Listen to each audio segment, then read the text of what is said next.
짜잔. 아, 자, 봅시다.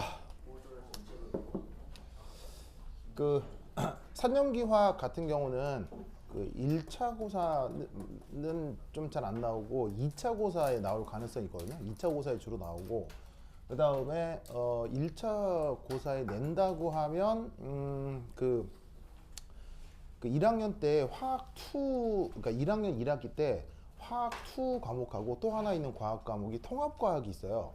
통합과학이라는 과학 과목 알죠? 그 통합과학에 물리화학, 생물, 지구학 선생님들이 돌아가면서 한 타임씩 맡아서 하거든요. 그래서 이제 거기서 통합과학 플러스 화학 원 진도가 한꺼번에 진행이 돼요. 그래서 그 통합과학에서 3년기가 살짝 나올 수 있거든요. 그래서 이제 그거 관련해서 이제 공부를 해볼 거예요. 이 3년기가 공부할 양이 어마어마하기 때문에 그 뭐냐면은 잘 한번 그 따라와 주세요. 그렇죠? 여기 이제 필기도 잘 하시고잉. 여기죠? 그렇죠? 그렇지. 지만아? 우성이었어, 우성. 우성서 어디 갔어?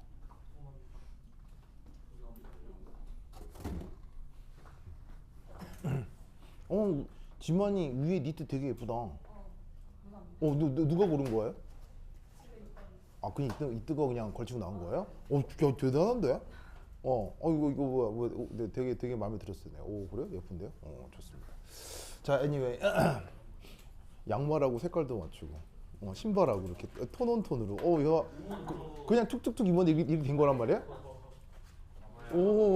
지mon이 좋은데요? 이렇게 툭툭툭 입었는데 이게 톤온톤으로, 이게 되게 좋은데요? 예뻐. 완전 좋아. 그래요. 그렇죠. 네. 오늘 저 챕터 15 제목에 각 글자만 따면 ABC예요. 어쩌라고? 예? 무슨 말이야? A, B, C. 네. 그러네요. 네. 자, 그래서 3년기에 가장 이제 맨 처음 이제 그 시작할 내용 중에 하나가 3년기를 어떻게 이제 규정하겠느냐에 대한 얘기예요. 3년기의 규정 방식은 의외로 굉장히 많습니다. 한 7, 8가지 되거든요. 억수로 많아요. 억수로 많은데 수능 교과 과정에서 이제 공교육에서 가리키는 건 딱 3가지만 가리킵니다. 알겠죠? 3가지. 억수로 많은데 그 중에 딱 3가지.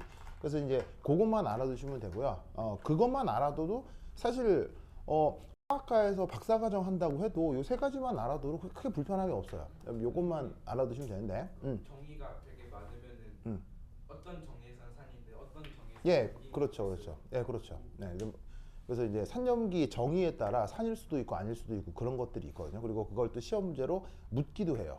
그래서 이제 그걸 하나하나 알아보도록 하겠습니다. 우성스 어서 오세요. 우성스 어서 오세요. 저 뒤에 앉으면 되죠. 그래요. 그래. 자, 그럼 이제 첫 번째 아레니우스 관점. 산염기에 대한 최초의 정의예요. 이 아레니우스라는 사람은 근대 화학자 중에서 이제 가장 유명하다고 할까? 왜냐면 거의 이 사람은 19세기 사람이고 19세기 때 특히나 수용액에 대한 성격을 많이 규정한 사람이라 굉장히 그 초창기 화학 연구에 중요하신 분이에요. 그래서 그 양반도 산염기를 정의했는데 이게 이 사람이 그 북유럽 사람인가 그래. 그 뭐 노르웨이, 스위스, 스웨덴, 덴마크 뭐 그 지역 사람인데 기억은 잘 안 나서 이게 이름이 영어식 이름 같진 않죠. 그래서 뭐 이렇게 좀 이렇게 그래서 그쪽 북유럽 쪽 사람이라 이게 단어가 좀 그래요. 자, 어쨌건 이분은 산염기를 어떻게 이제 정의했느냐? 바로 산염기 현상을 바로 어디 수용액 중에서만 산염기가 정의된다라고 생각을 했던 거예요. 자, 그런데 현재 우리의 그 최신 화학에서는 수용액 중에 반응만 있을까요? 수용액 중에 아니더라도 산염기 반응은 있을 수 있을까요? 많습니다. 예를 들면은 수용액이니까 수용액이 아닌 시스템을 생각하면 첫 번째 기체 있을 수 있겠죠. 기체도 수용액이 아닌 시스템이고요. 그리고 고체끼리 반응하는 경우도 있을까 없을까요? 당연히 있겠죠. 그렇죠? 그래서 고체상 반응도 있을 수 있고 그 다음에 수용액이 아니라 액체의 용매는 용매인데 용매가 물이 아니라 뭐일 수도 있겠어요? 기름일 수도 있잖아요. 용매가 기름 같은 거. 용매가 기름일 때를 무슨 반응이라고 해요? 용매가 물이 아니고 용매가 기름이다. 그럼 그런 반응을. 그런 걸 우리가 이제 유기화학 반응이라고 하거든요. 그래서 유기화학 반응에서도 산염기적 현상은 나타납니다. 아시겠죠? 그런데 이제 인양반이 언제 사람이라고? 19세기 사람인지라 이때는 화학이 막 태동할 때라 화학 반응이라는 게 수용액 반응에 이렇게 국한돼 있었어요, 주로. 그러다 보니까 거기서만 정의할 수 있는 시스템을 생각하다 보니까 인양반의 정의에서는 반드시 그 조건이 수용액이어야 해요. 그러니까 유기화학 반응에서는 아레니우스의 관점으로는 산염기를 설명할 수 없게 되는 거죠. 무슨 말 알겠죠? 그래서 어쨌거나 가장 오래되고 이제 유명한 거니까 그게 뭔지는 알아볼 건데 어떻게 규정하느냐? 산을 이 H 플러스 혹은 H3O 플러스 요걸 내어놓는 물질을 산으로 규정을 한 겁니다. 당연히 어디서? 어디에서? 무르 아시겠죠? 무르에서 H 플러스나 H3O 플러스를 내어놓는 물질을 산으로 규정합니다. 알겠죠? 그럼 이제 앞으로 얘들이 어마무시하게 많이 나올 거거든요. 그럼 얘들 이름을 한번 불러보면 이거 이름 뭐예요? 우리말로 슈쇼이온 이렇게 부르고요. 영어 표현으로는 하이드로젠. 영어 표현으로는 프로톤이라고 합니다. 프로톤이라고요. 저거 양성자 아니에요? 네, 양성자죠. 자, 왜냐하면 수소 원자, 그 수소 원자가 어떻게 규정돼요? 원자핵 하나의 전자죠. 그러면 여기에 있는 H 플러스는 그 전자를 떼어낸 거잖아요. 그럼 뭐만 남은 거예요? 원자핵만 남은 거죠. 근데 수소 원자의 원자핵은 양성자 하나로만 규정되죠. 그래서 프로톤은 다르게 번역을 하면 양성자라고 번역해도 돼요. 근데 양성자이면서 동시에 수소의 이온이 되는 거죠. 그래서 이제 수소 이온이라고 하고 영어 표현으로는 프로톤이라고 써요. 알겠죠? 자, 앞으로 저 이제 어마무시하게 나올 거고요. 자, 그다음. 예? 그래요? 그래.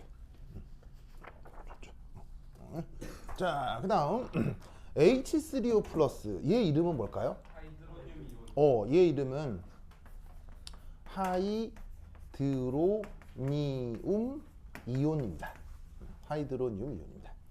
그리고 얘는 번역이 없어요. 번역이 없어서 그냥 우리말로 표현할 때 하이드로늄 이온 이렇게 써요, 그냥. 그러니까 이제 이렇게 쓴다는 건 번역이 전혀 안 돼 있다는 얘기겠죠, 그렇죠? 그래서 이제 얘 이름은 하이드로늄 이온이라고 하는데, 자, 혹시 이 녀석 노이스 구조 그려볼 수 있을까요? 노이스 구조. 자, 어떻게 될까요? 노이스 구조.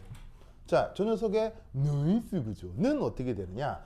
자, 우선 샨쇼가 있을 거고요. 샨쇼. 자, 샨쇼의 최외각 전자는 몇 개예요? 샨쇼 최외각 전자는 원래 6개죠, 6개.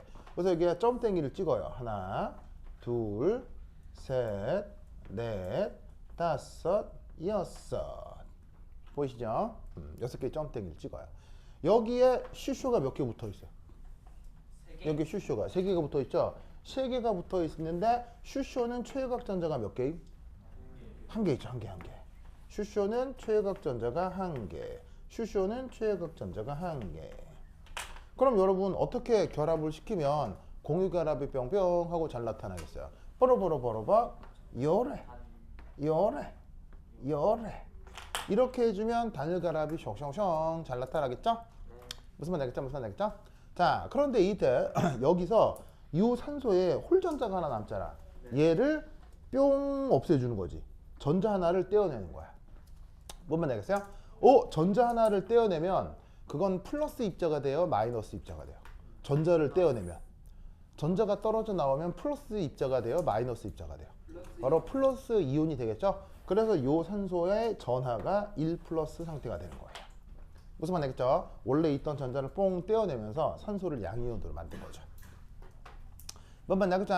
그렇죠? 그리하여 이 하이드로늄 이온의 느이슈 구조가 바로 이렇게 생겼다. 알겠죠? 그거 기억해 두시고, 이렇게 산소의 수쇼가 단일 결합으로 3개가 연결되고, 자, 이렇게 요런 걸 뭐라고 부릅니까? 이런 걸 이제 비공유 전자쌍이라고 하죠.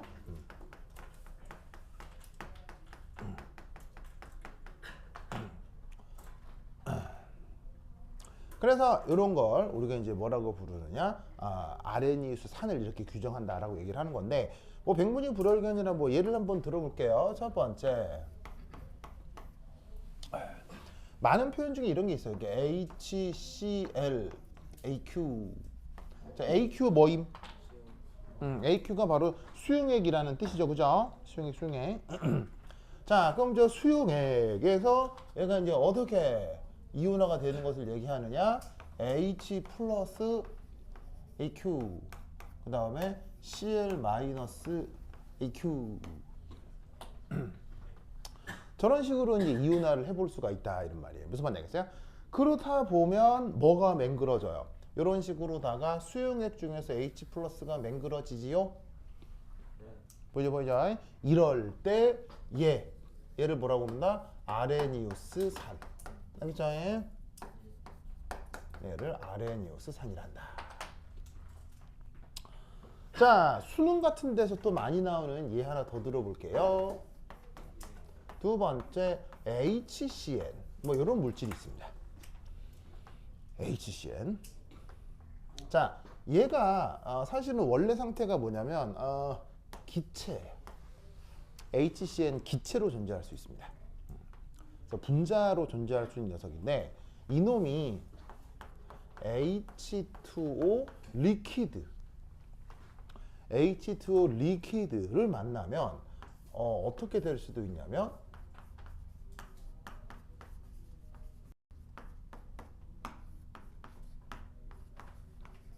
짜잔 이렇게 될 수도 있으니다.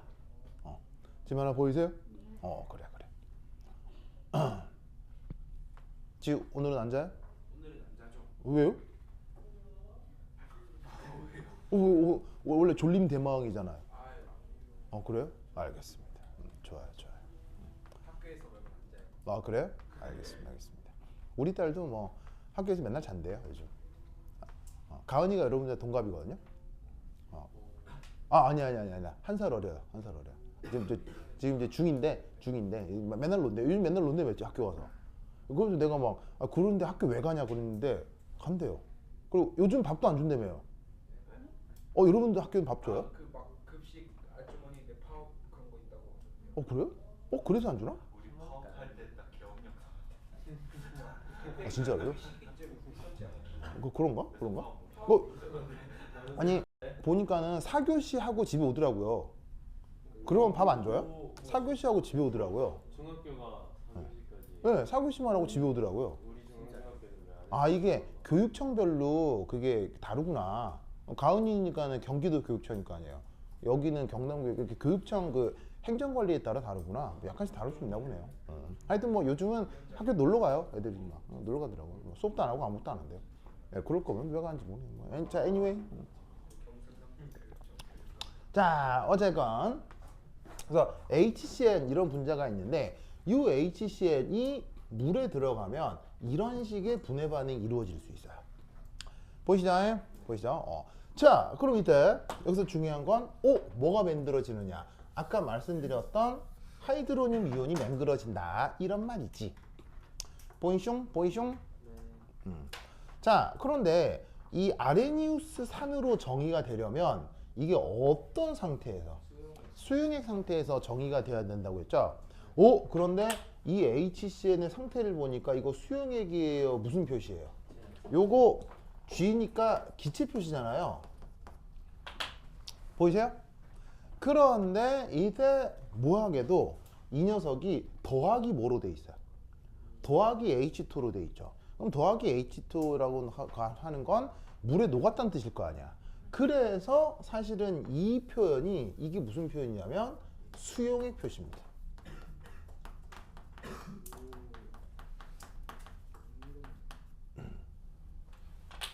그래서 수용액을 표현하는데 AQ 이렇게 표현해도 되고 이런 식으로 더하기 H2라고 써도 돼요. 무슨 말 알겠죠? 그러니까 학생들을 헷갈리게 하기 위해서인 거죠. 알겠죠?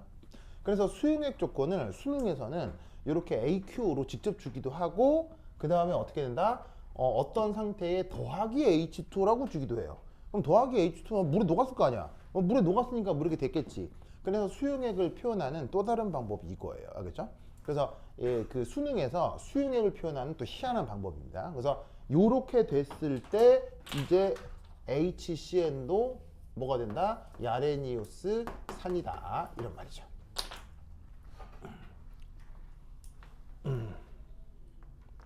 알겠죠? 그죠? 이 논리를 꼭 기억해 두시기 바랍니다. 자, 그러면 이런 걸 모른다고 해서 노벨상 받는데 큰 문제가 있을까 없을까?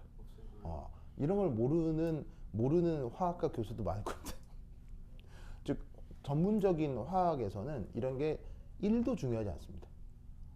아무것도 아닙니다. 이런 거. 진짜 이건 이런 거는 지식도 아니고 그냥 nothing이에요. nothing. 몰라도 상관없어요. 이걸 모른다고 해서 서울대 화학과에서 박사학위 받는 데까지 아무런 문제도 없어요.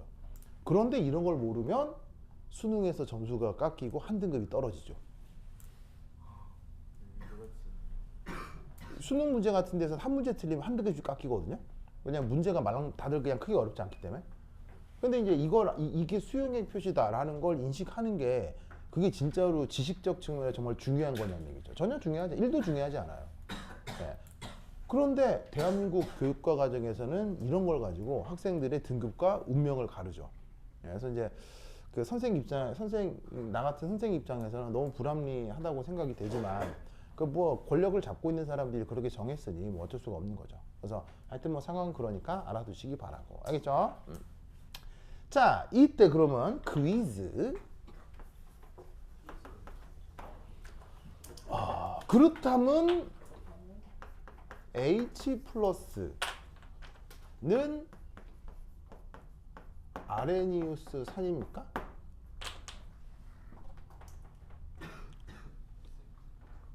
H 플러스는 아레니우스 산입니까? H 플러스는 아레니우스 산일까요?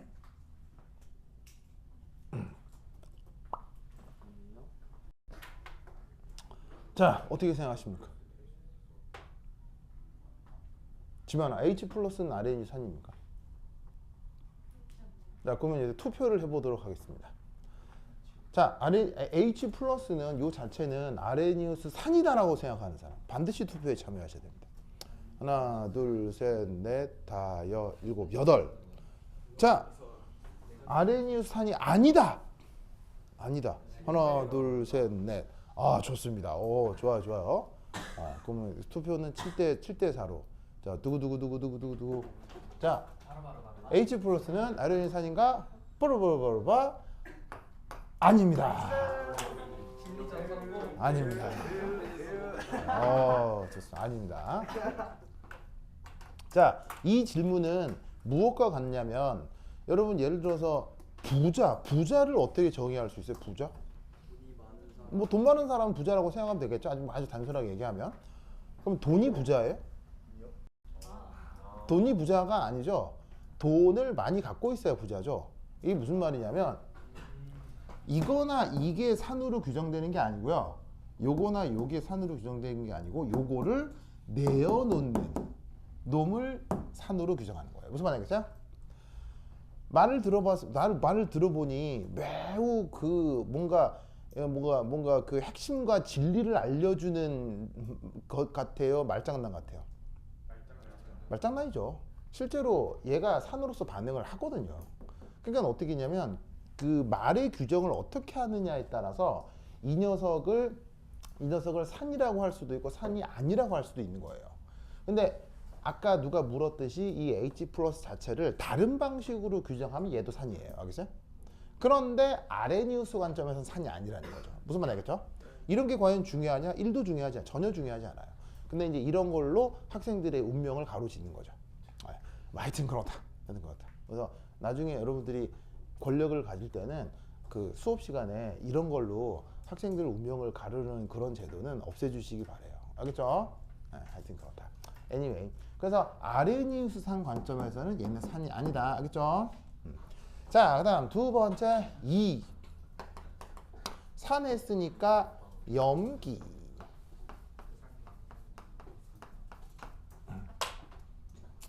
자, 염기. 영어 표현으로 뭐라고 한다? 베이스라고 하는 건데 이 녀석은 뭐냐면 OH 마이너스를 내어놓는 화학총입니다.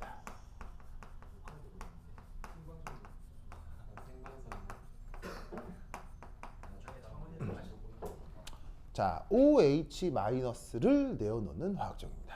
보이세요? 네. 보자.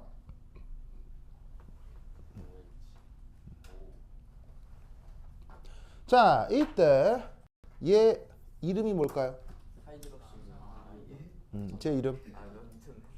자, 이름 뭐냐면 우리말 번역은 수산화 이온이라고 합니다. 공수경보. 승우야 왜 뭐 어디서 미사일 쏜대요? 어떤 내용인데요? 뭐 떴는데요? 춥대요. 겁나 춥대요. 파경보. 그래요? 그냥 춥다고 온 거라고요? 그래요? 알겠습니다. 그 뭐야? 여러분들 그거 여러분들 다 왔어요? 근데 왜 얘만 와요? 소리가 꺼져 있어. 그래요? 춥다고 한파경보가 왔다고요? 그러네요. 알겠습니다. 노약자분들 조심하라고요? 야외 활동 자제하고. 알았습니다. 승희 건들면 이게 앵글이 틀어져요. 그렇지. 오케이. 오케이. 됐어. 알겠습니다. 옛날에 그거 우리나라에 돌았던 바이러스 중에 메르스 바이러스가 있었거든요. 메르스라고 하는 바이러스가 있었는데 걔가 이제 어디서 옮아오는 바이러스냐라고 해서 그 뭐냐면은 낙타인가? 그래서 낙타에서 옮아오는 이런 바이러스였대요. 그래서 이제 중동 쪽에서 이제 뭐 발생한 바이러스였던 것 같은데, 그래서 대한민국 보건복지국에서 안내문 뭐랬던 줄 알아요? 낙타 접근 금지. 낙타 접촉하지 마세요, 이렇게 안내문을 떴었어요. 한국에서. 한국에 예. 그리고 뭐 낙타 고기 섭취 금지 뭐 이렇게 떴었어요. 한국에서. 무슨 말인지 알겠어요? 그러니까 한국에선 낙타 볼 일이 있어 없어요? 그러니까는 그러니까 굳이 보자면은 저기 동물원에 가야 되잖아요. 근데 동물원에 있는 그 동물들은 바이러스에 감염이 돼 있을까요? 완벽하게 관리돼 있을까요? 완벽하게 관리돼 있기 때문에 대한민국에서 보고 있는 낙타에게는 메르스 바이러스 그런 거 없어요. 있을 수가 없어요. 무슨 말인지 알겠어요? 거기 직원분들 계시잖아요. 직원분들 1년 365일 하는 게 그 바이러스 관리예요. 왜? 그 관리 잘못하면 동물 다 죽거든요. 바이러스 관리 잘못하면 동물 다 죽어요. 은근히 동물이라고 하는 게 바이러스에 취약하기 때문에 관리 잘못하면 다 죽어. 근데 여러분 낙타 정도 되면 얘들이 몸값이 얼마일까요? 낙타 몸값이 몇 억씩이에요. 몇 억씩. 그러니까 몇 억 주고 몇 마리 사왔는데 막 감기 걸려서 죽으면 되겠어요, 안 되겠어요? 큰일 나요. 그러니까 거기 직원들 큰일 나기 때문에 그 직원들이 1년 365일 관리를 해서 그런 그 동물원에 있는 동물들은 바이러스 감염 이런 거 안 되거든요. 근데 이제 메르스 때 이제 참 보건복지부에서 하는 게 뭐 낙타 만지지 마세요. 낙타를 왜 만져, 한국 사람이? 내가 하여튼 그랬었던 적이 있네요. 갑자기. 네. 그래서 그때 짤 엄청 돌았어요. 밈이라고 하나 짤이라고 하나 사람들이 막 조롱성 댓글이잖아요. 그래서 막 와 하여튼 그랬었다. 자, 그래서 OH 마이너스 수산화 이온. 자, 수산화 이온 영어 이름은 영어 표현은 하이드록시 이온입니다. 하이드록시 이온이고요. 자, 이거 역시 누이스 구조 그려볼 수 있을까요? 네. 누이스 구조 한번 그려볼 수 있을까요? 시작.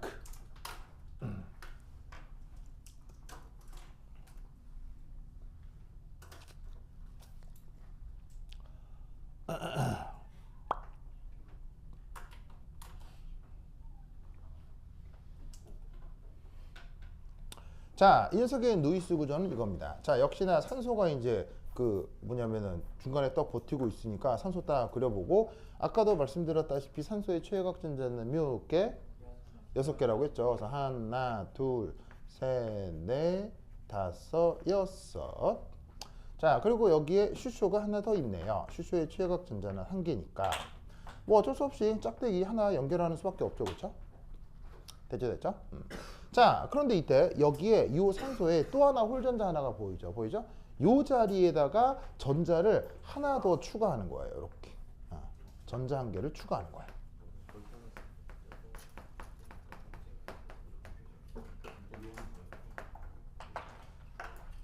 그러면 아까 전자를 떼어내면 이 자리는 아까 여기 있었던 전자 하나를 떼어낸 거 아니야, 그지? 이 자리에 전자 있었는데 떼어낸 거 아니야. 떼어내면 무슨 이온이 돼요? 떼어내면 플러스 이온이죠. 그런데 이렇게 하나 더 넣으면 무슨 이온 되겠어요? 마이너스 이온이 된단 말이에요. 그래서 요 OH 마이너스라고 하는 녀석의 루이스 구조가 이렇다. 그래서 아까 그 하이드로늄 이온은 비공호 전자쌍이 한 쌍인데 여기는 비공호 전자쌍이 몇 개가 있는 거예요. 이런 식으로 세 쌍이 있는 거죠. 알겠죠? 그래서 이렇게 생긴 걸 우리가 수산화 이온이라고 한다. 자, 그러면 여기에 있는 염기는 이 OH-를 내어놓는 화학적으로 이제 또 어떤 특징이 있어야 되냐면 화학식에서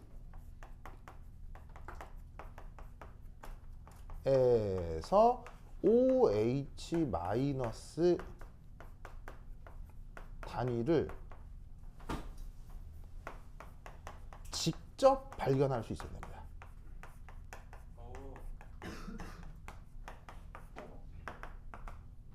그래서 이 아레니우스 염기는 딱 정해져 있어요. 그냥 이거예요.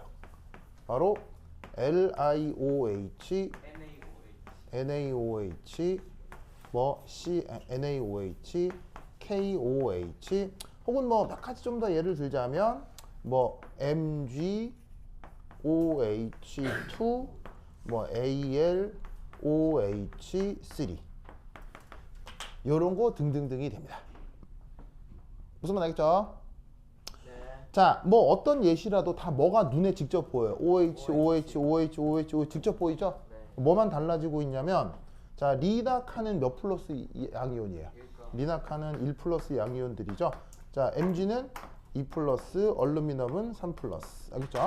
그래서 양이온 종류에 따라서 존재 비율이 조금 뭐 달라지긴 합니다만 OH 직접 보이고 있는 건 마찬가지죠. 알겠죠?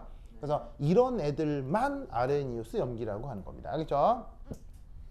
그래서 이렇게 정의되는 걸 뭐라 부른다? 아레니우스 정의라 한다. 자, 그 다음에 두 번째 2. 자, 두 번째 2는 뽀로뽀로뽀로뽀.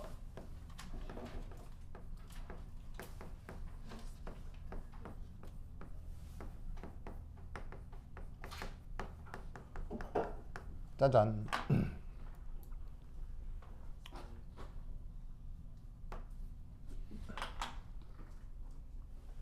자, 이게 하이픈으로 연결돼 있고요. 이 둘 다 사람 이름입니다. 그래서 이 둘은 전혀 다른 두 사람입니다. 재밌게도 요즘은 전 세계가 하나의 통신으로 연결돼 있죠. 거의 전 세계가 뭐 거의 실시간으로 통신이 연결돼 있어서 누가 무슨 짓 하는지 맘 먹으면 다 이렇게 소통이 가능하잖아요. 근데 이 사람들도 19세기 사람인지라 그때는 누가 뭐 하는지 알기가 되게 어렵죠. 학술 논문에 게재를 해야 누가 무슨 연구를 하는지를 아는데 그 요즘처럼 그 뭐냐면 논문 역시 그 뭐냐면 이메일로 제출을 하는 게 아니라 이 시기는 논문 역시 우편으로 제출을 하던 시기인지라 사실은 그때 당시에 누가 먼저 했느냐 누가 나중에 했느냐 이걸 알아내기가 굉장히 애매한 거예요. 그러니까 예를 들어서 분명 누가 먼저 연구를 했다고선 치더라도 그 국가의 우편 시스템이 좀 늦을 수 있잖아요. 그러면은 그것 때문에 좀 더 빨리 접수되고 늦게 접수되고 하는 차이가 있을 수 있어서 이 둘은 이제 조사 결과 서로 완전히 독립적인 환경에서 둘이가 연구를 했던 것 같아요. 그래서 사람들이 알아보고 아니 그냥 둘 다 이름을 같이 써주자 해가지고 그 뭐냐면은 붙여서 브랜스테드 로울이 정의라고 하는 겁니다. 뭐 결론은 같아요. 결론은 같은데 이제 뭐냐면 얘는 첫 번째 1.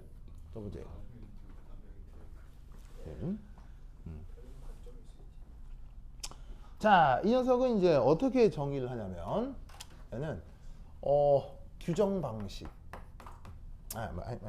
뭐부터 쓸까? 이거부터 쓸까? 다시. 저기는 또 저기 썼으니까. 1. 비수용액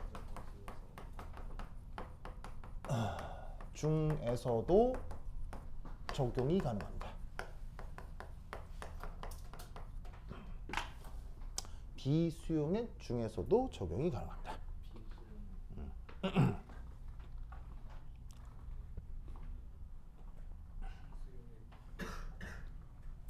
자, 아까 아레니우스 정의는 수용액에서만 정의할 수 있다고 했죠. 그런데 화학 반응이 고체에서 일어날 수도 있고 유기용매에서 일어날 수도 있고 아니면 기체에서 일어날 수도 있는데 그런 상황 모두 다 브랜스테드 로우리 정의는 다 적용 가능한 겁니다.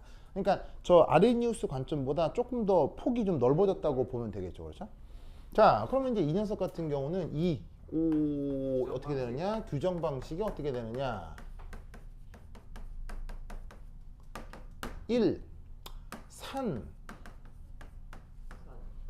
산은 뭐냐면 바로 H 플러스를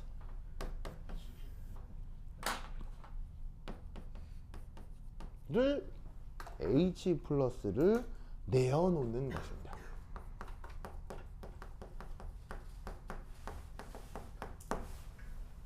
그래서 다른 말로 어떻게 쓰기도 하냐면 H 플러스 도너라는 말을 쓰기도 합니다. H 플러스 도너. 영어 표현으로는 H 플러스 도너라는 표현을 H 플러스를 내어놓는 것 이렇게 표현한 겁니다. 여러분 도너의 뜻이 뭐예요? 네, 그 도너가 원래 동사 어디서 온 말이겠어요? 동사 donate라는 동사가 있거든요. 네, 그래서 donate라는 동사가 있죠. donate라는 동사 뜻이 뭐예요? 뭐 주다, 기부하다 이런 뜻이잖아요. 그래서 그 녀석이 명사형인 거예요. 그래서 이제 말을 어떻게 번역하기도 하냐면 H 플러스 주게 라고 번역합니다.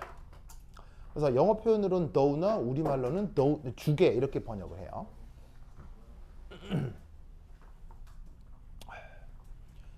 보이시죠?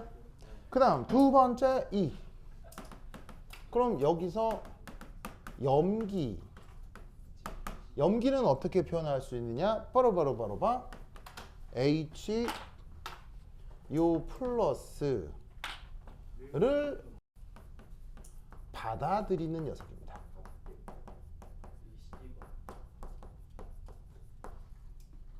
그래서 이걸 또 영어 표현으로는 어떻게 쓰냐면 H 플러스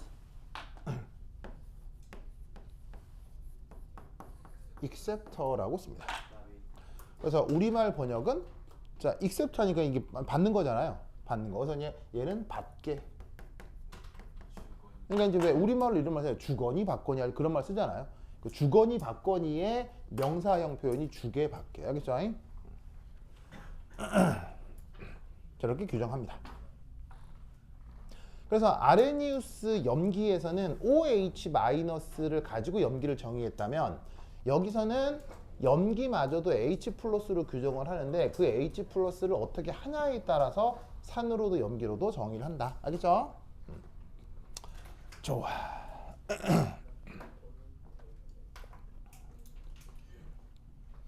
그 다음 세 번째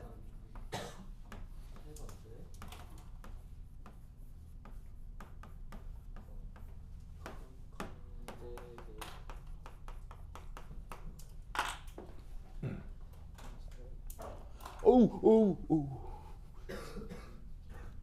철자가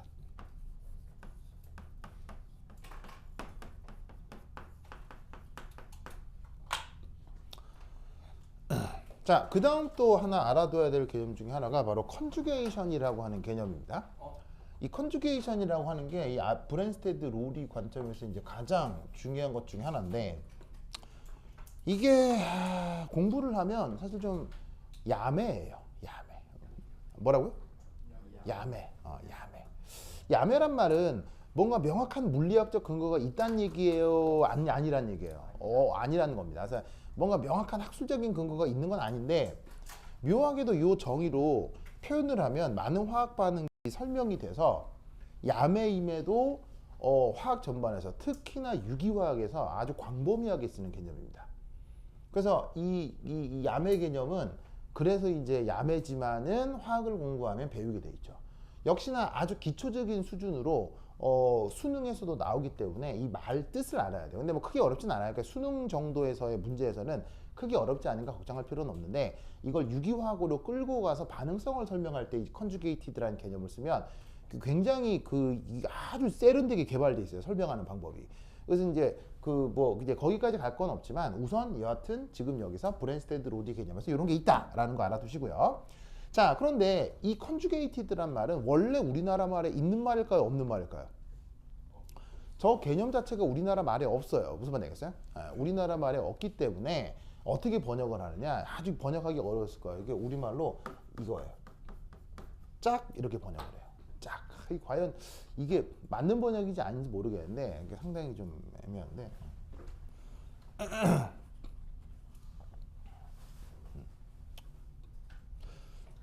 그래서 그 문화권마다 그 있는 말이 있고 없는 말이 있잖아요.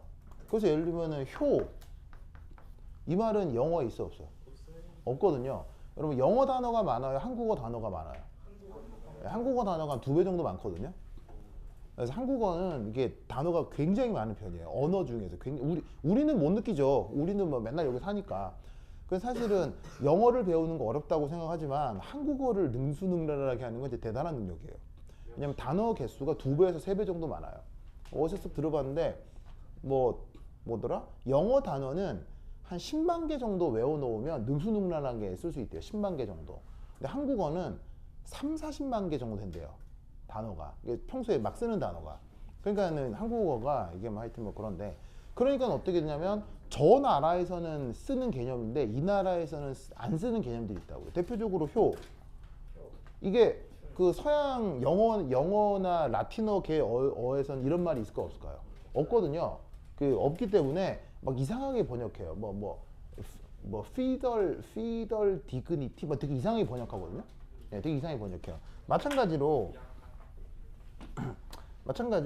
이렇게 이런 거 있잖아요. 보면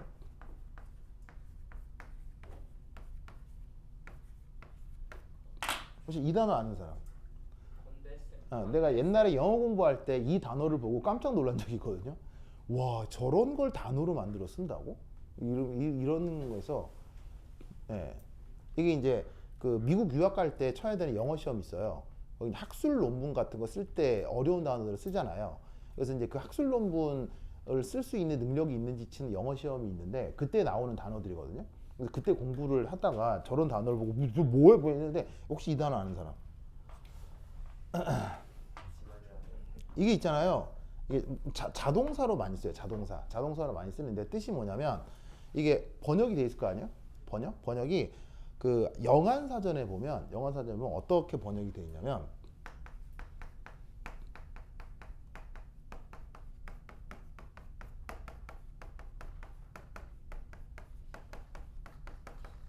이렇게 번역돼 있어요. 친절하게 행동하다. 그럼 친절하게 행동은 아니 굳이 이런 걸 단어로 만들어? 좀 이상하잖아요. act kind. 근데 이거를 영한사전이 아니라 영영사전, 알겠어요? 영영사전에 찾아서 진짜 그 뜻을 파악하면 나 이 단어 뜻 보고 깜짝 놀랐는데 어떤 뜻이냐면 이거예요. 내가 예를 들면은 내가 뭐냐면은 그렇지. 예를 들면 내가 그래. 미군이야. 미군 장교야. 미군 장교여서 지금 그 일본의 핵폭탄을 터뜨리고 일본이 물러갔어. 물러가니까는 그 한반도 땅에 통치 기구가 없잖아. 있었어요, 알겠어요? 있어요. 여러분 한국 사람들은 정치적이에요, 비정치적이에요?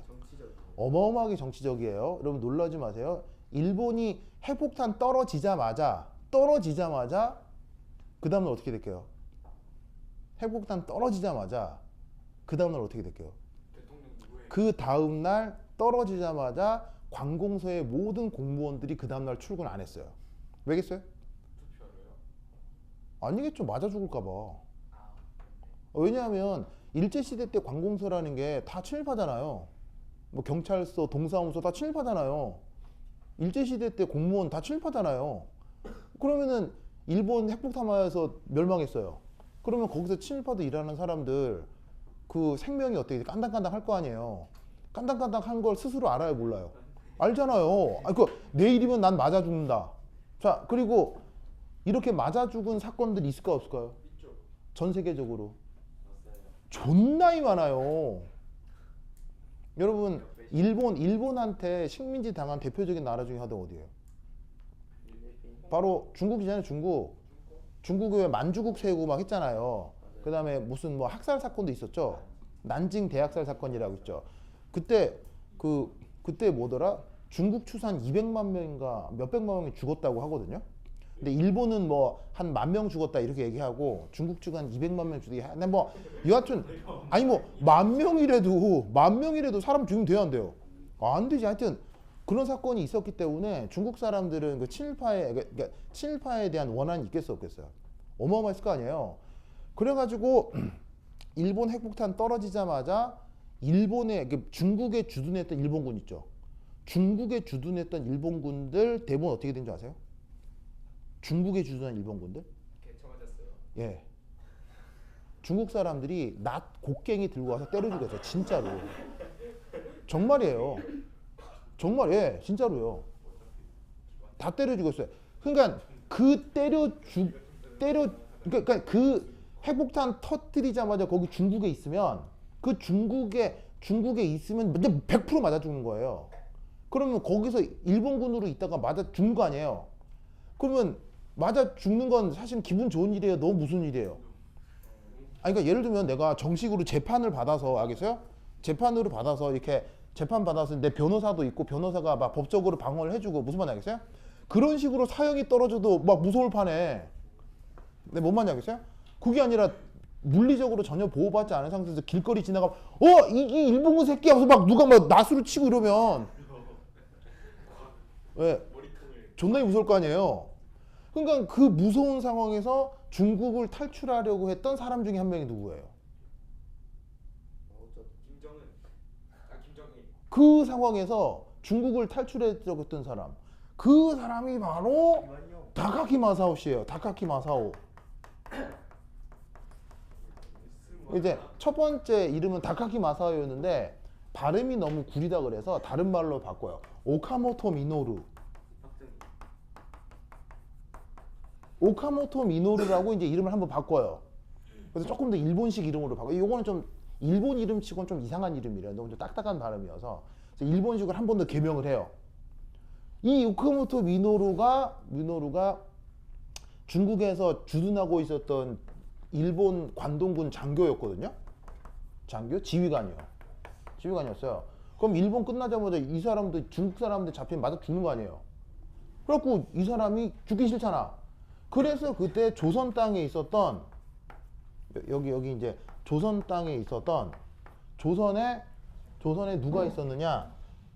남조선 노동당이라고 있었어요. 노동당이니까 무슨 주의예요? 조선에서 활동하던 남조선 노동당이니까 노동당이면 공산주의잖아요. 여기 보스가 누구냐면 박상희 씨예요. 박상희. 네, 그래서 남조선 노동당의 중간 간부가 되는 사람이 박상희 씨인데 이 오카모토 미노루가 박상희한테 연락을 해가지고 나 좀 빼내달라 중국에서. 그래서 박상희 씨가 어쩔 수 없이 연락을 받고 오카모토 미노루를 빼서 조선 땅으로 입국시켜 주는 거예요. 왜냐? 이 둘은 무슨 관계니까요? 가족입니다. 형이고 동생이. 그러니까 동생이 죽게 생겼으니까 남조선 노동당 간부였어. 그럼 생각해봐. 일본군 장교면 무슨 파야? 일본군 장교면 친일파지. 근데 남조선 노동당 하면 친일파야 독립운동이야. 일제시대 때 공산주의는 친일파야 독립운동이야. 이 독립운동이거든. 참 가족 안에서도 희한하지 않아요? 가족 안에서도 형은 독립운동 하는데 이게 뭐 동생은 1급 친일파고 뭐 묘하죠. 하지만 왜 핏줄이 땡긴다 뭐 이런 말 있잖아요. 핏줄이 땡기니까 동생이 고추게 생겼으니 형 입장에서 어떻게 하겠어요. 이거 또 도와줘야지. 형 입장에선. 그래갖고 이제 살려주는 거예요. 그럼 이제 조선으로 들어왔죠. 조선으로 들어오는데 이름 계속 쓸 수는 없잖아. 일본 망했는데. 그래서 이름을 다시 한번 바꿔요. 뭐로? 그게 박정희예요. 그래서 조선으로 들어오면서 이제 박정희가 돼요. 인이겠지. 네, 박정희가 돼요. 그래서 이 박정희가 이제 누구 일을 돕겠어요? 형 일을 돕겠죠. 아니 형이 살려줬잖아요. 그리고 당연히 형이 무슨 힘으로 얘를 빼내왔을까요? 형이 무슨 힘으로 빼내왔겠어요? 노동당 힘으로 빼앗을 거 아니에요. 중국도 역시 이때 공산혁명 중이었죠. 그러니까 공산혁명 하는 것끼리는 약간 코드가 이렇게 맞는 게 있다고요. 그러니까 남조선 노동당 쪽에 중국 공산당에 연락을 해가지고 그 루트로 빼내준 거예요. 그럼 얘는 이제 졸지에 친일파였다가 뭐 해야 돼? 친일파였다가 뭐 해야 되겠어요? 형 일을 도와야죠. 그래서 형이 뭐예요? 그 남조선 노동당 중간 보스거든요. 그 밑에서 막 일을 해요. 알겠어요? 일을 해요. 그래서 이 사람은 어디에 포함돼서 이 공산당에 포함돼서 같이 일을 해요. 알겠어요? 일을 해요. 일을 하다가 그래도 일을 하다가 이제 그 뭐냐면 일을 하다가 어떻게 되느냐 하다가 이제 해방이 됐죠. 이제 해복산 맞았잖아요. 그래서 몇 달 동안 형 밑에 일하다가 이 해방한 자리에 누가 들어오는 거예요? 누가 해방된 자리에 미국이 들어오는 거죠. 그래서 온 나라가 누구의 통치를 받는 거예요? 미국의 통치를 받는 거예요. 여러분, 미국은 우리나라를 자유롭게 해주기 위해서 온 거예요? 아니면 미국은 또 하나의 일제예요? 땅 따먹기. 일본은 또 하나의 일제예요. 미국은. 그래서 그걸 어디서 알 수 있어요? 우리나라를 점령한 최고 사령관 이름이 뭐예요? 여러분 다 아는 이름이에요. 메가더예요, 메가더. 그래서 메가더 포고령에 뭐라고 나와 있냐면 미군은 해방군이 아니라 점령군이다. 1로 딱 시작해요. 첫 번째 1. 그래서 미군은 해방군이 아니라 점령군이다라고 나와요. 그래서 그것도 몰랐던 한국 사람들이 그래서 미군이 처음 상륙하는 부산에 가서 환영 행사를 했었거든, 한국 사람들이. 근데 일제시대 때 일본이 물러가고 미군을 처음 보는 구경은 되게 하기 쉬운 구경이에요. 미군 보는 건 하기 어려운 구경이에요. 미군 보기는 하기 어렵잖아요. 그래서 그 미군이 들어오는 항구에 한국 사람들이 많이 몰렸어요. 그럼 많이 몰리다 보면 사람들이 이렇게 밀쳐져 가지고 그 폴리스 라인 이렇게 침범하는 사람도 있을 수 있잖아요. 미군이 거기다 발포해 가지고 그 자리에서 한 대여섯 명 죽었어요. 정말이에요. 그러니까 여러분 미국을 여러분들이 어떻게 생각하시는지 모르겠는데 아니 근데 거짓말 아니고 찾아보면 나와요. 나와요. 그러면 미국이 이제 들어왔어요. 미국이 들어왔어요. 그럼 미국은 어디랑 싸우는 나라예요? 공산주의랑 싸우는 나라잖아요. 그럼 공산주의랑 싸워야 되니까 미국 입장은 어떻게 해야 되겠어요? 미국 입장에서는 이 남조선 노동당을 뿌리 뽑아야 되겠죠. 남조선 노동당을 뿌리 뽑으려면 여기서 일하던 박상희 이런 사람들 검거해서 사형시켜야 될 거 아니에요. 그래서 미국이 누굴 포섭하느냐? 박정희를 포섭해요. 박정희를 포섭해요. 네, 이때부터 박정희가 미군과 관계가 있게 돼요. 왜 포섭하겠어요? 자, 생각해봐. 여러분, 숨은 사람 찾기 쉬워요, 어려워요? 어렵습니다. 요즘처럼 무슨 사진이 다 있는 것도 아니고 SNS를 하는 것도 아니고 허름하게 꾸며가지고 어디 산에 들어가서 막 뭐 광분비다 하고 땅 캐고 있으면 그거 누가 누군지 어떻게 할 거예요? 그러니까 사람을 색출해서 잡으려면 누구를 통해야 돼요? 사람을 찾으려면 사람을 통해야 되는 거예요. 그러면 남조선 노동당에서 일하고 있는 애 중에 개새끼 하나 찾아야 되겠죠. 뭔 말인지 알겠어요? 그리고 미군이 박정희를 접촉합니다. 그래서 어떻게 할게요? 너만 죽을래 다 불래 이렇게 한 거예요.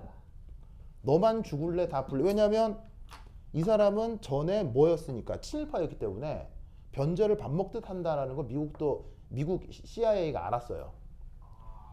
그래서 여러분 CIA가 뭐예요? 미국 정보부잖아요. 미국 정보부인데 대통령 직속 기관이거든요. 근데 일제시대 때나 세계제 2차 대전에는 CIA가 없어요. CIA 대신에 뭐가 있었냐면 OSS라는 기관이 있거든요. 이게 이제 미군 육군 첩보부대예요. 육군 첩보부대가 나중에 CIA로 바뀌거든요.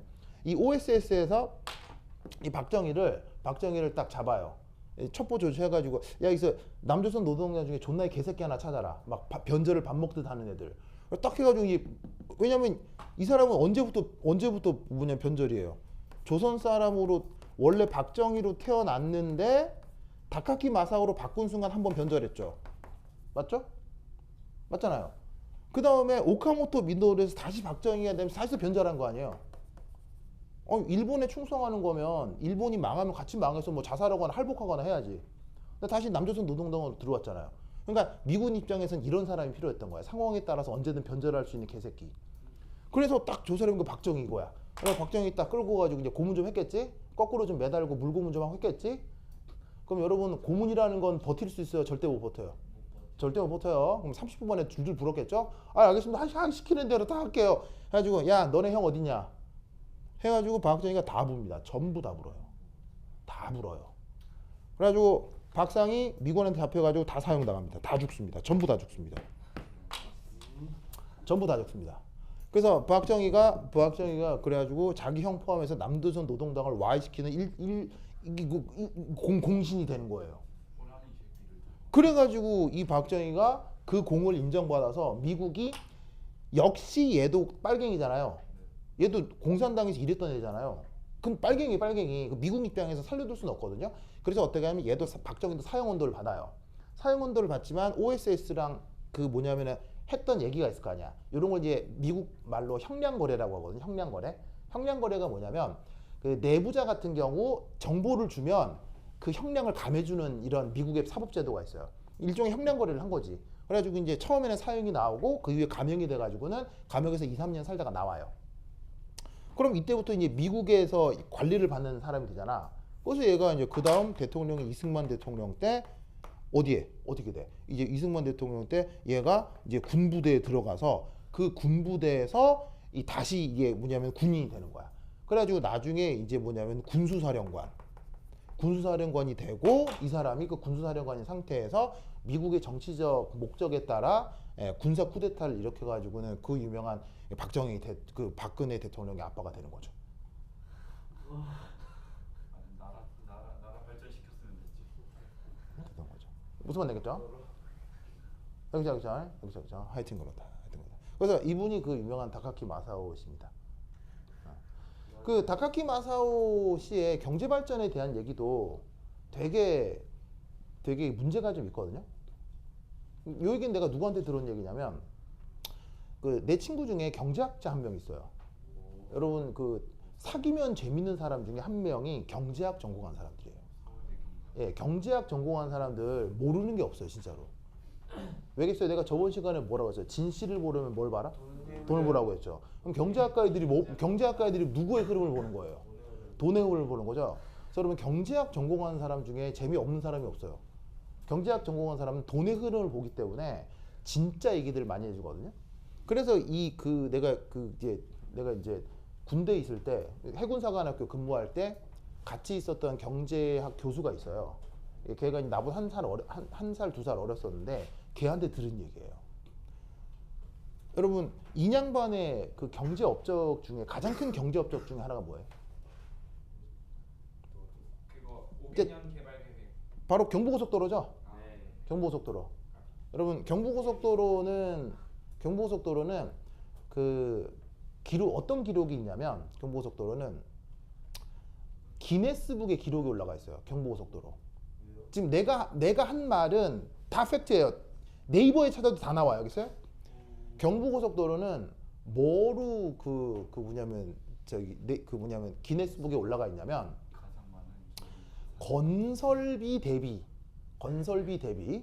수리비가 가장 많이 나온 토목 건축물로 기네스북에 올라가 있어요. 무슨 말이냐면 이게 건설비가 1,000억 들었거든요 이때. 그런데 수리비가 2,000억이 넘게 들었어요. 그러니까 건설비 대비 수리비가 더 많이 들어간 전 세계 토목 건축물 1위가 경부고속도로예요. 200%. 무슨 말인지 알겠어요? 그럼 여러분 잘 봐요. 그래서 여러분들은 잘 모르시겠지만 어른들은 나보다 한 10살 정도 많으신 분들은 다 알아요. 1960년대, 70년대에 경부고속도로 운전하면 죽는다는 거. 경부고속도로가 하도 잘못 지어져 있어가지고 급커브 이런 구간들이 너무 많아서 갑자기 길이 빡 꺾이고 이래가지고 운전하다가 탈선해가지고 다 죽고 그랬어요, 진짜로. 정말이에요. 그러면 여러분 생각해봐요. 건설비가 1,000억인데 수리비가 2천억 나왔다. 이거 무슨 건설이라는 얘기죠? 부실공사라는 거 알겠죠? 부실공사는 왜 생겨요? 돈 떼먹어 생기는 거죠? 순살치킨 먹고 싶어. 그러면 그 뭐냐면 경부고속도로 누가 시행한 건데요? 박정희가 현대건설에 시켜서 한 거 아니에요? 그러면 이때 누가 주로 돈 빼먹었겠어요? 뭐겠죠? 알겠어요? 이때 이제 또 박정희와 관련된 또 기가 막힌 얘기 중에 하나가 형 그렇게 안 봤는데. 엑손 모빌이라는 회사가 있거든요. 엑소요? 엑손 모빌. 이거 네이버에 찾으면 다 나와요. 전부 다 나와요. 다 나와요. 이 엑손 모빌이 엑손 모빌이 어떤 회사냐면 미국 대기업이에요. 미국 대기업인데 이 엑손 모빌이 미국 대기업으로다가 미국의 대기업이면 권력이 있는 걸까요, 없는 걸까요? 미국 대기업은 무서운 집단입니다. 그럼 이제 뭐 하는 회사냐면 석유 회사예요. 석유. 그럼 이 회사도 뭔가 회사의 어떤 문제를 해결하기 위해서 불법적인 방법도 쓰겠죠. 그럼 얘들도 누구한테 뇌물 먹을 거야, 뇌물 먹여, 뇌물. 그러면 뇌물 먹일 때 예를 들면 미국 회사니까 미국 국회의원 있을 거 아니야. 미국 국회의원한테 뇌물 먹이잖아. 그때 얼마쯤 주는 회사냐면 1,000만 원, 2천만 원 뇌물 먹이는 회사예요. 여러분 뇌물로 1,000만 원, 2천만 원은 큰 돈이에요, 작은 돈이에요? 글쎄요. 뭐 크다면 크고 작으면 작은 건데 이 대기업이 미국의 석유 대재벌이 미국 국회의원한테 뇌물 먹일 때는 1,000만 원, 2천만 원 주는 회사거든요. 근데 이 사람이 박정희한테 얼마 줬게요? 이 엑소모빌이 30조 줬어. 30조 줬어요. 자, 내가 지금 거짓말하는 걸까요? 이거 다 기록에 남아 있을까요? 전부 기록에 남아 있어요. 그래서 어디를 찾으면 되냐면 저 네이버에 코리아 게이트라고 치면 이것과 관련된 미 의회 보고서 문서가 다 떠요. 이게 뭐냐면 이렇게 그 비밀 해제가 됐기 때문에 아무나 검색할 수 있거든요. 그래서 코리아 게이트라고 구글 같은 데 치면 관련 문서가 다 떠요. 미 의회에 보고한 문서. 그러면 엑소모빌이 자기 나라 국회의원한테는 1,000만 원, 2천만 원 주는 회사가 세상에 다른 나라 대통령한테 30조를 줬다. 그럼 이 말은 이 회사가 미쳤을까요? 아니면 30조를 줘도 돈이 된다는 얘기예요. 된다는 얘기죠. 이걸로 엑소모빌이 뭘 가져갔어요? 바로 대한민국의 모든 석유 공급권을 독점해 가져갔어요. 여러분 우리나라 사람은 석유 쓰죠? 자, 모든 물건을 살 때는 한 회사가 독점해서 공급해야 돼요. 자유롭게 경쟁한 상태에서 가격 경쟁을 해야 돼요. 근데 엑소모빌이 독점한 거예요. 한국의 모든 석유 수출을 엑소모빌이 독점할 수 있도록 박정희가 오케이 해준 거예요. 얼마 받고? 30조 받고. 조금만 더 받지. 30조 받고요. 그것도 매년이요. 네? 매년. 매년 30조를. 네. 매년. 매년. 그 다음 또 기가 막히고 얘기 하나 줄까요? 이 다카키 마사오가 대통령이 된 다음에 축하금을 받았어요. 축하금도 있어. 자, 여러분 대통령 당선돼서 축하금 받으면 돼요, 안 돼요? 안 되잖아요. 이상하잖아요. 여러분 내가 대통령 됐는데 갑자기 삼성에서 아이고 대통령 됐으니까 좀 쓰십시오 하고 2억 줬어. 뭐 LG에서 뭐 3억 줬어. 바로. 자, 그런 거 사실 하면 돼요, 안 돼요? 안 되죠. 그런데 축하금을 주긴 줬는데 어떤 회사가 줬게요? 축하금으로 그리고 얼마 줬게요? 축하금을 얼마 줬게요? 3천억. 3억 달러 줬어요. 진짜 3천원. 어떻게 맞췄어? 이게 생각해봐요. 연도가 언제 1960년대잖아요. 1960년대에 3억 달러를 줬어요. 1960년도에 숫자로 찍힌 게 3억 달러를 준 거란 말이에요. 그럼 지금 가치로 얼마겠어요? 뭔 말하는지 무슨 말인지 알겠어요? 그럼 어떤 회사가 생각해봐. 1960년대에 3억 달러라는 돈은 작은 돈이에요? 어마어마한 돈이에요? 어마어마한 돈이죠? 이게 어떤 회사가 줬을까요? 어떤 회사가 줬을까요? 롯데. 막 찍지 마. 도요타요. 아, 여러분, 사업에. 여러분 저 이거 렉서스 자동차 알아요? 네. 렉서스 자동차 만드는 세계 제1위 자동차 회사 중에 하나가 도요타죠. 도요타가 박정희한테 3억 달러를 줘요. 여러분 세상에 공짜는 있어 없어요? 없죠. 왜 도요타가 박정희한테 3억 달러를 줬을까요? 약간 자동차 자기들 전문 사람. 바로 박정희는 어떤 대가를 지불했느냐? 우리나라의 모든 산업 규격. 산업 규격이 뭐예요? 산업 규격? 막 그거 아니에요? 막 나사. 예를 들면 이런 거 길이, 폭 이런 거요. 뭐 이런 물건 이런 거 밭에서 캐는 거예요. 공장에서 만드는 거예요. 공장에서 만들잖아요. 만들 때 규격이라는 게 있잖아요. 여기 뾰족 튀어나온 거에 뭐 두께나 길이나 뭐 여기 USB 포트 꽂는 거 아니야? 이렇게 가로 길이, 세로 길이, 깊이 뭐 이런 거 있잖아요. 이런 걸 규격이라고 하거든요. 생각해보면 이 규격 중요한 거예요, 안 중요한 거예요? 엄청 중요하죠. 왜냐하면 나라마다 규격이 다르면 수출 수입 편하겠어요? 불가능이에요. 불가능하죠. 이 규격을 대한민국의 모든 규격을 박정희가 일본에 맞춰준 거예요. 그러면 일본 것만 사오겠다. 정답. 일제 수입을. 그래서 어떻게 되냐면 박정희가 집권을 하고 난 이후부터 대한민국은 모든 부품을 일본에서만 수입하게 된 거예요. 여러분 생각해 보세요. 일본 부품보다 좋은 부품, 다른 나라 부품 있을까 없을까요? 많죠. 미국 부품 좋은 거 많아요. 독일 부품 좋은 거 많아요. 근데 규격 자체가 일본께 우리나라랑 같아, 우리가 거기 맞춰버렸기 때문에 일본께 특별히 부품이 그렇게 좋지 않더라도 일본 부품만 사올 수밖에 없는 거예요. 그래서 일본이 매년 우리나라로부터 무역 흑자가 100억 달러씩 나요. 매년 100억 달러씩 일본이 우리나라에서 돈을 가져가는 거예요. 그럼 다시 한번 물어볼게요. 방금 누가 그랬죠? 경제 발전시키면 된 거라고요. 망했네. 경제 발전시킨 건가요, 과연?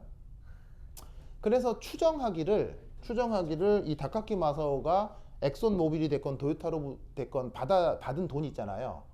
추정해서 한 400조 정도 될 거라고 추정하고 있어요.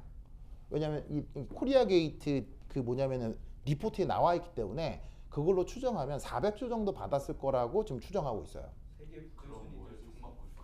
예. 그러면 그 돈이 어디에 있다? 그 돈이 스위스 비밀 계좌에 있거든요. 그 스위스 비밀 계좌에 있는 박정희의 비자금의 비밀번호를 알고 있는 유일한 한 사람? 박근혜. 예. 그래서 대한민국에서 그분은 여전히 정치적 영향력이 있는 거예요. 그러니까 여러분들 박근혜 대통령 하면 거의 잊혀진 사람이잖아요. 그렇잖아요. 뭐 수년 전에 탄핵당하고. 근데 정치판에서는 여전히 영향력이 있는 이유가 뭐냐면 400조를 갖고 있기 때문이에요. 세계 1위 부자. 400조이나. 남자. 그러면 박정희 이 대통령은 왜 총에 맞았을까요? 자, 생각해봐요. 이런 식으로 아니에요. 절대 그렇지 않아요. 절대 그렇지 않아요. 방금 얘기했잖아요. 경제만 발전시키면 된다고. 근데 생각해봐요. 이건 경제가 발전할 일이에요. 발전이 안 될 일이에요. 경제가 발전을 못하게 만드는 곳 있잖아요. 그런데 실제로 다카키 마사오 집권 시기에는 경제 지표가 좋았어요, 안 좋았어요? 매우 좋아요. 좋았어요. 왜 좋았어요? 그냥 전 세계가 덩달아 좋았기 때문이에요. 전쟁이 끝나고 전 세계가 건설 붐이 일어서 전 세계가 다 같이 좋았어요. 전 세계가 다 같이 좋았으니까 많은 나라가 수출입을 했을 거 아니에요. 그 덕에 우리도 수출 많이 해서 우리도 경제 지표가 좋았는데 박정희가 총 맞아 죽을 때 그때 한번 전 세계적인 석유 파동 등이 일면서 전 세계 경제가 안 좋아진 거예요. 그럼 어떻게 되느냐? 우리가 실력이 있어서 경제가 좋아진 거면 다른 나라들이 경제가 안 좋아져도 우리는 좋아질 수도 있는 거죠. 그런데 우리의 실력이 있었던 거예요? 우리의 실력이 없었던 거예요? 우리의 실력이 없으니까 전 세계 경제가 안 좋을 때 같이 막 같이 망하는 게 아니라 더 폭망하는 거죠. 더 폭망하는 거죠. 그러면 아까 얘기했잖아요. 수연이가 경제만 좋으면 되는 거냐? 맞아요. 사실 어떤 대통령이 나와서 독재를 하건 말건 내 월급만 오르면 되는 거죠, 사실. 그런데 놀라운 건 박정희 집권 시기에 박정희가 총 맞아 뒤질 시기에 대한민국 사람들의 소득이 어떻게 된다? 점점점 내려간 거예요. 그러면 사람들은 참아요, 못 참아요? 못 참죠. 그래서 사람들이 뭐 해요? 존나게 데모하는 거죠. 어디서? 마산 창원에서요. 그래서 마산 창원에서 사람들이 존나게 데모했어요. 그래가지고 박정희가 어떻게 했어요? 군대 보내가지고 한 2,000명 죽였어요. 땅크로 그게 그 유명한 부산 마선 민주화 운동이죠. 부마민주항쟁. 예. 그게 부마 민주항쟁이라고 하잖아요. 그래서 부산 마산 사람들은 박정희한테 많이 죽었어요. 근데 부산 마산 사람 중에서 박정희 칭찬하는 사람들이 있는데 이해를 잘 못하겠어요. 사디스트인가? 막 와서 누가 칼로 푹 찌르면 아, 감사해요 더 찔러줘 이런 사람들인가?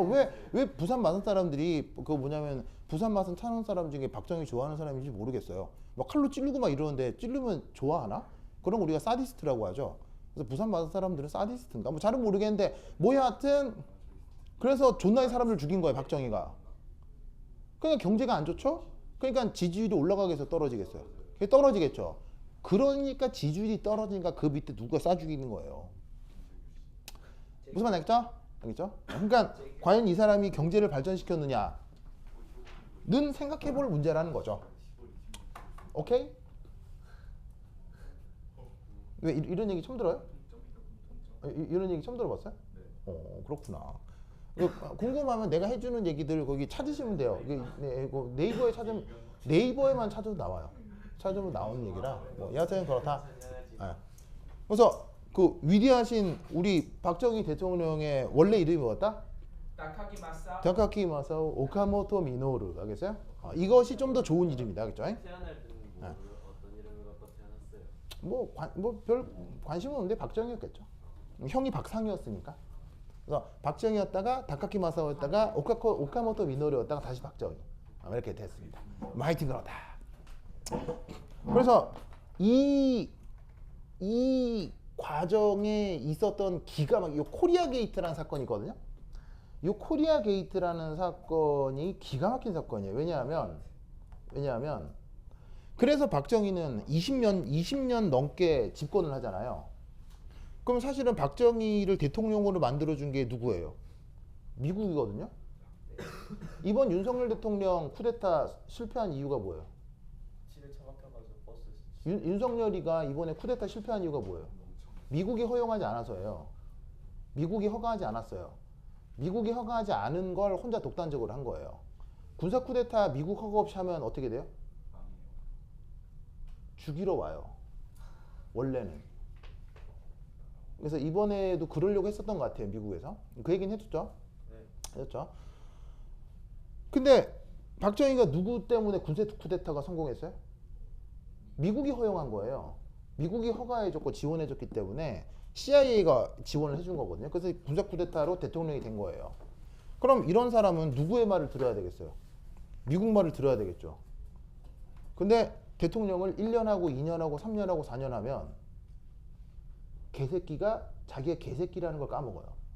주인님 말을 까먹게 된다고요. 멍멍해봐 멍멍. 그렇지. 주인님이 멍멍해라 그럼 멍멍해야 되는데 이게 1년, 2년, 3년, 4년 대통령을 하다 보면 오씨 나도 여기서는 왕인데 이렇게 되는 거예요. 그럼 그때부터 이 다카키 마사오께서는 미국 말을 듣겠어요 안 듣겠어요? 막 안 듣기 시작하겠죠. 그러면서 무슨 뻘짓도 해요. 핵개발도 했었거든요 이 사람이. 거의 다 하고. 네, 핵개발도 했었어요. 그러면 핵개발하는 순간 미국이 좋아요 싫어요? 엄청 싫어하죠. 그래서 CIA에서 제거하려고 했어요. 죽이려고 그랬어요. 말 안 들으니까. 왜냐면 미국이 만들어준 대통령인데 미국 말을 안 들으니까. 그래서 박정희는 생명의 위협을 느꼈겠죠. 생명의 위협을 느꼈겠죠. 그럼 그 생명의 위협을 어떻게 막았을까요? 바로 미국에서 무슨 일이 벌어지는지 알아내면 되는 거 아니에요. 그럼 여러분 대한민국의 최고 권력자는 누구예요? 대한민국의 최고 권력자. 모든 정치 권력이 대한민국에서 제일 큰 거. 그게 대한민국은 대통령이거든요. 근데 미국에서 정치 권력이 제일 큰 거 뭐 어떻게? 미국에서 정치 권력이 제일 큰 건 오히려 미국 대통령은 권한이 별로 없어요. 미국에서 정치 권력은 국회에 있어요.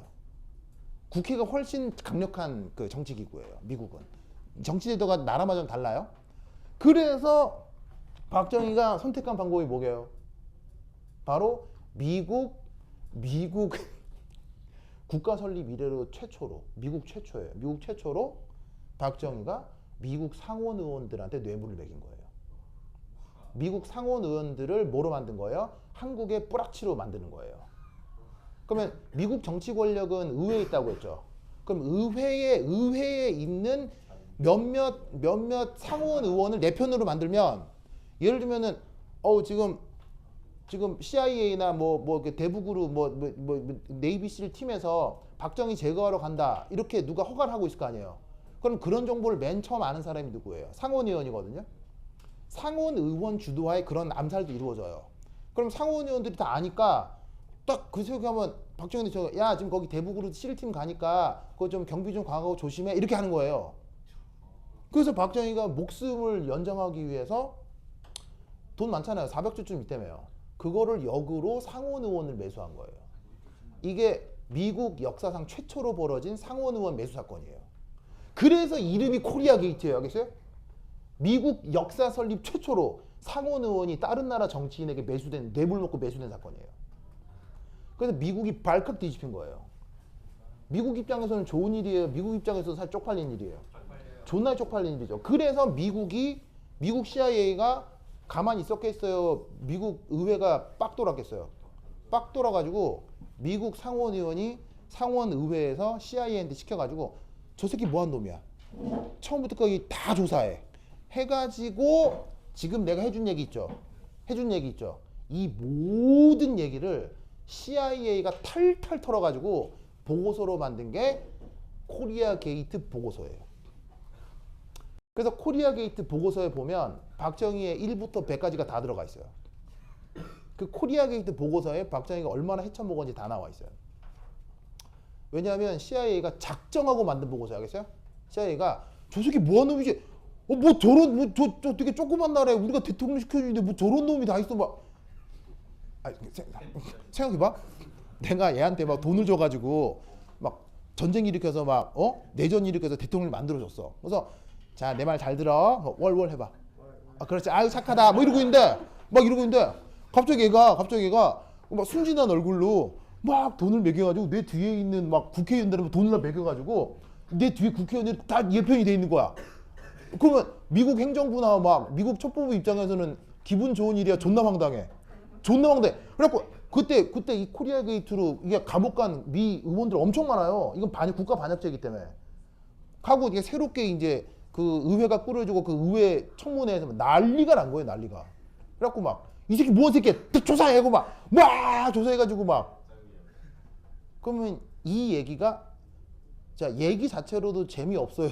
재밌어요. 재밌죠. 이게 영화로 나와 있습니다. 드라마 아니에요? 이게 영화로 나와 있습니다. 코리아 게이트는 바로 남산의 부장들이라고 하는 영화입니다. 이거 내가 만든 느그 서장이랑 그거 아니에요? 그래서 여러분 기회가 되면 그겁니다. 정치를 대국적으로 하십시오. 그 이병헌 배우가 나와서 이병헌 배우가 김재규 역으로 나온 영화가 있거든요. 예. 이거 뭐 OTT에 다 떠 있어요. 옛날 몇 년 전에 나온 거라. 그래서 기회가 되면 이 영화 보셔야겠죠. 보셔야겠죠. 예. 그러니까 이런 영화를 그러니까 이 영화 감독이 누구냐면 그럼 이제 이 영화에 누가 나왔더라? 감독이 우민호 감독이에요. 우민호 감독이 뭐 만들었어요? 지금 하얼빈이요. 지금 하얼빈 만든 감독이 우민호 감독이거든요. 여기에 이제 어떤 배우들이 나오냐면 이병헌, 그다음에 곽도원, 그다음에 이병헌, 곽도원, 그다음에 뭐 이성민 뭐 이런 배우들이 나오거든요. 그러면 우민호 감독부터 해서 이병헌 배우, 곽도원 배우, 이성민 배우 이 사람들은 그러면 국민의힘 입장에서는 기분 좋겠어요, 기분 나쁘겠어요? 이 영화가. 왜냐면 이 다카키 마사오가 결국 국민의힘의 뿌리라고 생각하는 거 아니에요. 그럼 이런 영화들을 만들면 국민의힘 입장에서는 기분이 좋겠어요, 나쁘겠어요? 나쁘겠죠? 그래서 이 우민호 감독, 이병헌 배우, 곽도원 배우, 이성민 배우 다 블랙리스트예요. 다 블랙리스트예요. 네, 다 블랙리스트예요. 그래서 이제 국민의힘이 지정한 블랙리스트에 들어있는 사람들이에요. 네, 하여튼 그렇습니다. 네. 근데 이제 우민호 감독은 지금 또 하얼빈을 만들고 있죠. 그러면 하얼빈 같은 것도 국민의힘이 좋아하겠어요, 싫어하겠어요? 왜냐면 국민의힘의 뿌리가 박정희의 친일파의 뿌리가 둔 게 국민의힘이잖아요. 국민의힘 입장에서는 하얼빈 이런 영화 좋아하겠어요, 싫어하겠어요? 맨날 이런 영화 만드는 사람들 존나 싫어하겠죠. 우민호 감독은 특급 블랙리스트예요, 그렇죠? 특급 블랙리스트예요. 뭐. 현빈도 블랙리스트 된지 안 된지 모르겠는데, 근데 또 종종 너무 잘생기면 또 블랙리스트에서 빼줘요. 저는 네. 절대 들릴 일 없다. 대표적으로 이런데 많이 나오는데 블랙리스트 아닌 배우가 공유. 그다음에 현빈도 블랙리스트 아닐 거예요. 그리고 그 가수 중에는 이승환이라는 가수 있거든요. 이런 가수도 정말 이쪽 일을 많이 하는데 블랙리스트 아닌 사람도 엄청 잘생기면 막 블랙리스트에서 빼줘요. 하여튼 그렇다. 그렇다면 이 단어가 뭐냐? 이 단어가 뭐냐? 아 맞다, 저 단어에서 시작. 자, 저 단어가 뭐냐? 자, 점령군으로 온 미군 장교예요. 지금 막 해방이 돼가지고 조선 땅에서 찌질찌질하게 살고 있는, 자, 조선 땅에서 일제 시대를 거쳤으니까 일반 한국 사람들의 삶의 수준 높겠어요, 낮겠어요? 낮겠죠. 그래서 어떻게 했냐면 딱 보니까 찌질찌질 꼬질꼬질 난 미군이니까, 특히 미군 장교면 미국에서 대학도 나왔을 거 아니야. 미국 장교로서 대학도 나오고, 근데 뭐 헬로우 한데 영어도 한마디도 못 알아듣고 막 그래. 막 생긴 것도 꼬질꼬질하고. 아니 생긴 게 뭐냐, 꼬질꼬질 할 수 있지. 왜냐면 뭐 일본 애들이 다 뺏어갔으니까 뭐 먹을 것도 시원찮고 꼬질꼬질 하겠지. 그때 미군이 썼단 말이 뭐게요? 여러분, 미국 사람들이 중국 사람들 인종차별하는 머리 뭐예요? 칭크죠? 왜 칭챙총이란 말 있잖아요. 그래서 중국 사성을 막 놀리는 거잖아요. 그래서 중국 사람들을 낮추어 부르는 미국식 표현이 칭크예요, 알겠어요? 칭크고요. 일본 사람들 낮추어 부르는 표현, 바로 잽이에요, 잽. 네, 잽. 그래서 미군들이 중국 사람들을 낮추어 부르는 발음이 칭크고요. 일본 사람은 잽이라고 해요. 우리나라 사람은 뭐라고 해요? 짱깨. 쿡이에요, 쿡. 요리사야? 쿡. 그래서 미군이 대한민국에 처음 주둔했을 때 한국 사람들 보고 쓰는 말이 쿡이에요, 쿡. 쿡이 무슨 뜻이나? 찌질찌질 꼬깃꼬깃 냄새나, 이런 뜻이에요. 그게 미국이 한국을 보는 관점이에요. 뭐냐면 말 자체가 쿡이란 말을 쓴다고요. 쿡이 무슨 뜻이냐면 미국 슬랭인데, 슬랭으로 어떤 뜻이냐면 찌질찌질 꼬질꼬질 냄새나, 이런 뜻이에요. 아니 찌질찌질 꼬질꼬질 냄새날 수밖에 없지. 일본인들이 다 가져간대. 그러면 생각해봐. 나는 총칼로 무장한, 그리고 막 하버드 예일을 나온 고급 군 장교야. 뭐 일본에 다 뺏겨가지고 찌질찌질 꼬질꼬질 냄새까지 나. 그럼 내가 볼 때 얘는 대단해 보여, 참 하찮아 보여. 하찮고 막 무슨 말 알겠어요? 불쌍하고 뭐 이러잖아. 그러잖아. 그러니까 그 느낌에서 아유 배고프죠? 여기 와서 이거 좀 먹어봐요. 찌개 드세요. 이 행위가 컨데센트. 약간 다른 의미의 친절. 어떤 단어인지 알겠어요? 존나. 이게 어떤 뜻인지 알겠어요? 상대방이 난 불쌍해 보이니까. 상대방이 나보다 낮아서 친절하게 행동한다. 그렇지. 봉사정신. 그러니까 사실은 친절하게 행동하다인데 긍정적으로 친절한 거예요. 무엇을 가지고? 혐오. 무슨 말 알겠어요? 네, 혐오감을 가지고 친절하게 대하는 거예요. 근데 그 혐오감이 드러나요, 안 드러나요? 안 드러나게. 어떤 뜻인지 알겠어요? 무슨 말 알겠죠? 그렇죠? 네. 거들먹거리다 잘난 체하다라는 뜻이에요. 그러니까 요즘은 또 그렇게 비슷해. 근데 거들먹거린다 잘난 체하다는 거하고 또 느낌이 달라요. 방금 내가 상황 설명을 했잖아요. 그럴 때 쓰는 단어예요. 뭔 말인지 알겠죠? 그러면 생각해봐. 우리나라 말에 그런 단어 있어요? 예를 들면 방금 얘기했듯이 찌질찌질한 너에 비해서 더 우월한 내가 네가 불쌍하니까 좀 친절하게 대해줄게 라는 뜻의 단어를 한국 사람이 쓰냐고요. 아니 그거를 지금 말하듯이 풀어 쓸 수는 있지. 풀어 쓰는데 그걸 한 단어로 쓰냐고. 그런 게 있어 없어? 없잖아. 무슨 말인지 알겠어요? 왜 없어요? 문화권마다 있는 개념이 있고 없는 개념이 있으니까 그렇다는 거예요. 뭐 말인지 알겠죠? 그죠? 하여튼 그러니까 이 conjugated란 말도 우리나라 말에 있어 없어? 없어서 어떻게 번역을 한다? 짝으로 번역을 해요. 그러면 이 짝이 뭐냐? 박수짝.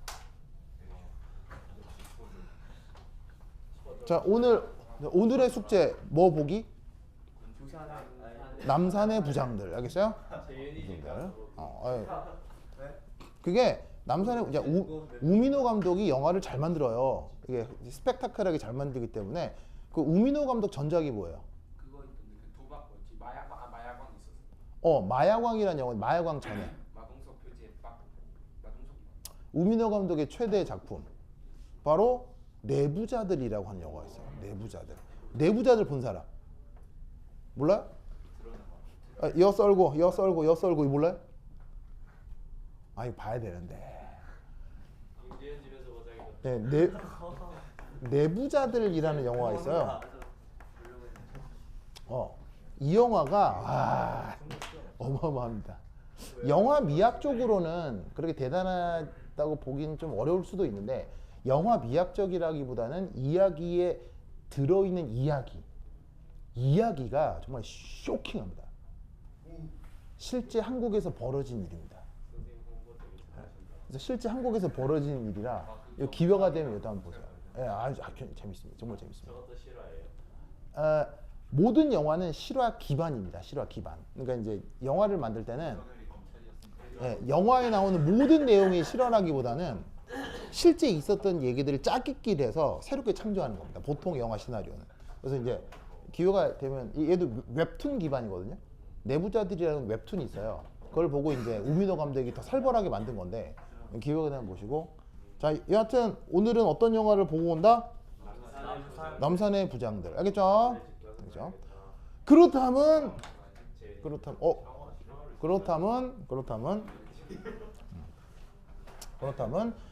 그래서 남산의 부장들에 나오는 거 내 시험에 한번 낼 거야, 알겠어요? 진짜 어떻게 돼요? 악병이가 이제 우리- 떠오간 헬 기종을 맞추세요. 뭐 그런 식으로. 진짜요? 네, 영화에 나오는 하나를 내가 그 시험에 한번 낼 거야, 알겠죠? 맞추면 몇 점이에요? 뭐 1, 2점 나갈 수 있죠. 진짜 1점이요? 자, 남산의 부장들. 알겠죠?